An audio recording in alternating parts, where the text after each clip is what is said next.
Вот уже третий раз за год наша съемочная группа отправляется далеко за пределы пыльного мегаполиса на рыбный и, главное, живописный степной пруд, где обитает и клюет хорошая рыба, и особенно лещ.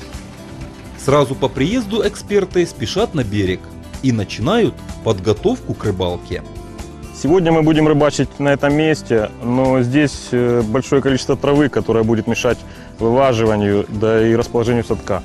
Поэтому с помощью такого нехитрого приспособления я попытаюсь почистить эту траву, чтобы она нам не мешала в процессе ловли. Один из самых простых способов почистить место перед рыбалкой. Придется сделать несколько забросов.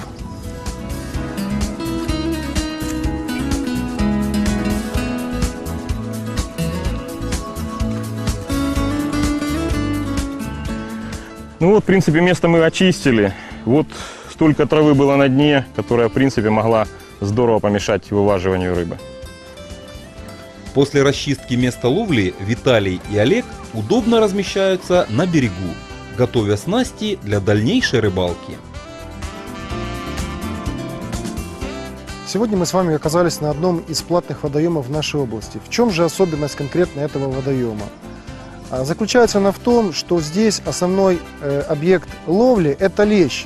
Наличие этой рыбы здесь не совсем типично для водоемов закрытого типа. Поэтому сегодняшняя рыбалка мы хотим для себя убедиться, работают ли те же приемы, которые мы используем при ловле леща на реках. Как видите, место мы уже оборудовали, поэтому остается только приступать к рыбалке. Рыбачить я буду сегодня не один, а с командой. И в конце дня посмотрим, к чему приведут наши результаты. Очень важно в данном виде рыбалки правильно подобрать прикормочную смесь. Мы сегодня постарались это сделать. Чем мы будем сегодня пользоваться? Это прикормка, которая совсем недавно появилась на украинском рынке. Это прикормка польского производителя фирмы Мондиаль. В чем особенность этой прикормки? Это в том, что прикормка изготавливается на том же заводе, на котором изготавливается известная французская прикормка Sensus. Будем пользоваться здесь фидерной прикормкой сегодня и прикормкой лещ. Помимо прикормки в сегодняшнюю смесь обязательно будет входить предварительно приготовленные семена конопли. Можно использовать отвар с семян конопли, на котором замешивать прикормку. И помимо этого будем пользоваться одним из видов ароматизаторов. В принципе, в качестве основы можно использовать достаточно недорогие смеси отечественного производителя. Ну что ж, приступаем к замесу. Сначала Олег добавляет в воду жидкий ароматизатор. Потом наступает черед сухой прикормки. Содержимое тщательно перемешивается, смачиваясь водой, настоянной на конопле. Спустя несколько минут наша прикормка готова к использованию. Ну вот, посмотрите на нашу готовую прикормку. Здесь отчетливо видно зерна конопли и четко видно, что прикормка не мелкофракционная. Здесь, по свидетельству очевидцев, есть лещ. И лещ не мелкий, до килограмма. То есть в данном случае нет большого смысла, чтобы прикормка пылила. Поэтому в данном случае лучше применить более крупнофракционную прикормку. Потом наступает черед промера дна, так называемого маркирования. После того, как мы нашли интересующие нас неровности дна и обозначили его с помощью маркерного поплавка, приступаем к предварительному закорму с помощью рогатки. Олег при помощи рогатки отправляет шары прикормки в воду, стараясь сложить их кучно в зоне маркера. С насадками, в принципе, сегодня ничего мудреного не будет. Мы будем ловить на излюбленные лещевые насадки. Это опарыш, красный червь, ну и будем пытаться ловить на кукурузу. Еще немножко хочется добавить о самих оснастках, которыми мы сегодня будем пользоваться. На фидерном удилище в данном случае мы будем использовать самый мягкий кончик из имеющегося в комплекте к этому удилищу. Почему? Потому что это стоячая вода, соответственно, не будет давления струи на вершинку, вершинка не будет изгибаться, и самая мягкая будет работать как максимально чувствительная. Если не помешает ветер, то весь день мы будем стараться ловить именно на мягкую вершинку, так как она самая чувствительная.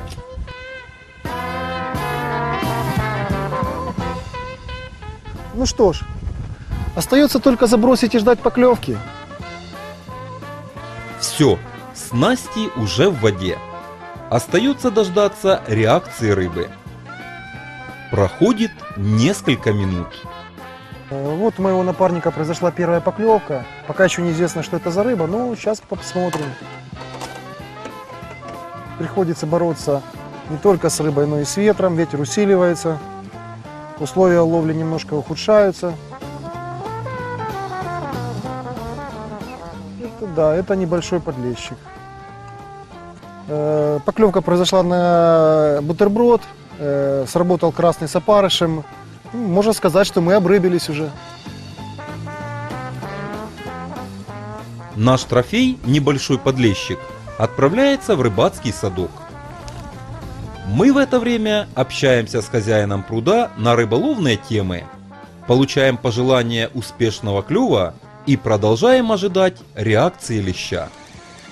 Вызывает беспокойство сегодняшняя погода, которая явно обещает ливень.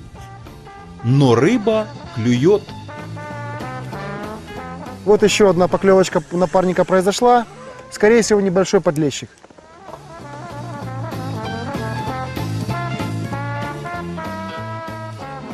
Чуть позже убеждаемся, что на крючке все же подлещик, который соблазнился червем с опарышем.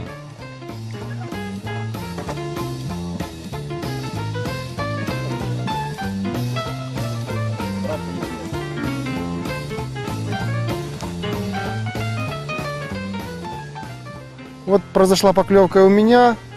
К сожалению, ничего интересного. Мелкая красноперка. Красноперку сегодня мы ловить не собирались, поэтому снова ожидаем поклевки более весомых подлещиков. Ожидание не затянулось. Ну вот произошла еще одна поклевка. По словам напарника, это что-то немножко более крупное. Вот. Хотя не намного.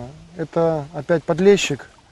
Опять поклевка произошла на бутерброд опарыша с красным червем. Поэтому мы в дальнейшем будем ловить на эту насадку, так как она пока показала свою эффективность.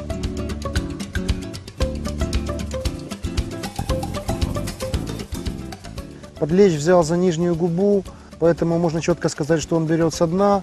И пока мы видим, что все 3 штуки пойманные, они все одинакового размера. То есть подошла примерно стая одного размера. Но это приятно, что лещ уже отзывается на нашу прикормку, хотя прошло буквально 20 минут с момента начала ловли. Если лещ активно клюет, экспериментировать с наживкой не имеет смысла.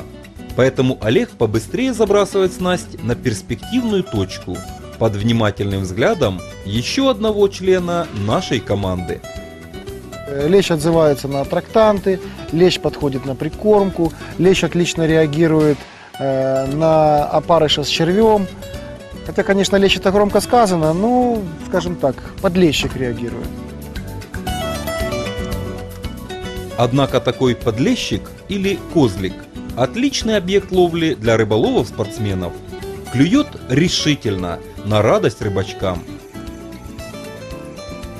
Упражняясь с фидерами, наблюдаем за друзьями-поплавочниками, ловящими белую рыбу штекером.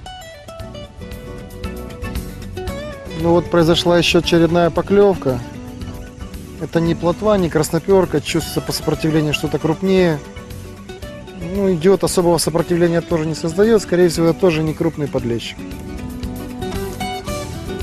Этот немножко покрупнее.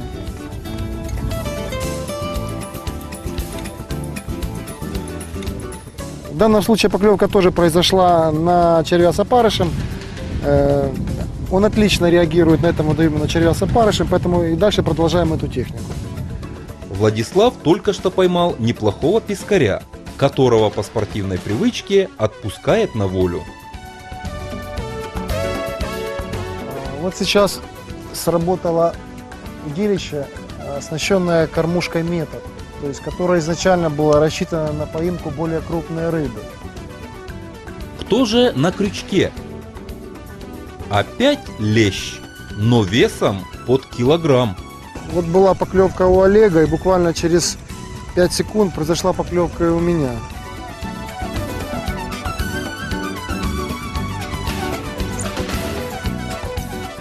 В данном случае я экспериментировала с кукурузой и, скажем так, прострелила она.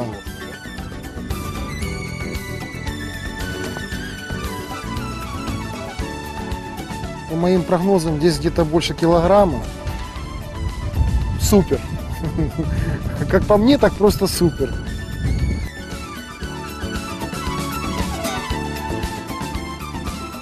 Чем еще интересен этот водоем, это очень большим видовым составом рыб. То есть сегодня у нас в уловах присутствовало помимо подлеща и окунь, и пескарь, и ёрш. И вот сейчас поймалась еще уклея. Еще чем поражает, это своими огромными размерами. Редко встретишь такую крупную рыбу. А здесь она, ну, если не сказать, что ловится все время, но достаточно часто такая крупная попадается. Кстати, вот вам по поводу видового состава ставка. Клюют даже такие экземпляры. После небольшого дождика опять выглянуло солнце. Ветер разогнал тучи. Но нам уже пора собираться домой. Ну вот и подошла к концу сегодняшняя наша рыбалка. Какие можно сделать выводы по этому водоему? Водоем очень интересный, с большим разнообразным видовым составом по рыбе. Рыба ловится, отлично отзывается на прикормки. В принципе, прикормка, которой мы сегодня пользовались на этом водоеме, показала себя с наилучшей стороны. Мы видели большой видовой состав, в том числе и рака. А что мы сегодня поймали, давайте посмотрим.